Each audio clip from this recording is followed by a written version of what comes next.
একজন নবী যাকে আল্লাহ তাআলা ৮০ বছর পরে একটা সন্তান দিয়েছিলেন, ইব্রাহিম আলাইহিস সালাতু ওয়াস সালাম। ৮০ বছর পরে একটা ছেলে হয়েছে, আল্লাহ অর্ডার করেছে যাও মাকে এবং ছেলেকে একদম মরুর প্রান্তে রেখে আসবা, যেখানে জনমানবহীন একটা জায়গা, মানুষ নাই, লোক নাই, জন নাই, রেখে আসো।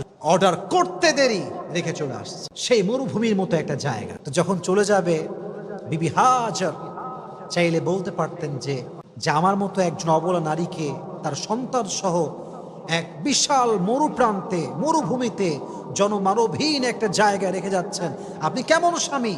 বিবি হাজার বলছে, হে ইব্রাহিম, এটা যদি আল্লাহর অর্ডার হয় যে আমাকে তুই মরুর প্রান্তে রেখে যাবা, জনমানবহীন জায়গায় রেখে যাবা, যেখানে খাবার নাই, দাবার নাই, পানি নাই, তবে শুনে রেখো, আমিও এটা বিশ্বাস করি যে আমার আল্লাহ আমাকে মরুর প্রান্তরে না খাওয়ায় মারবে না। সুবহানাল্লাহ পড়া।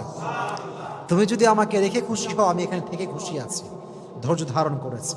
এই কাবার পাশে যিনি অবস্থান করেছিলেন, যে নারীর কারণে এত সম্মান, যে নারীর ছেলের কারণে জমজমের কুয়ার পানি আমরা পেয়েছি, তার নাম হচ্ছে বিবি হাজার। সুবহানাল্লাহ পড়েন। ধৈর্য বলল, ইব্রাহিম যাও সন্তানের কাছে।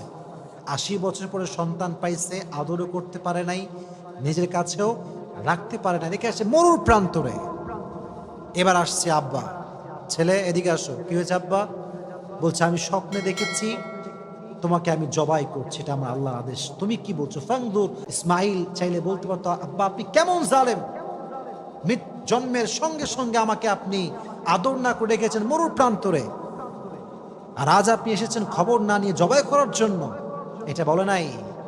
বলছে আব্বা আপনি যা মন চাই করেন, সাতাজিদুনি ইনশাআল্লাহু মিনাস সাবিরিন, আমি ধৈর্যশীলদের পরিচয় দিব।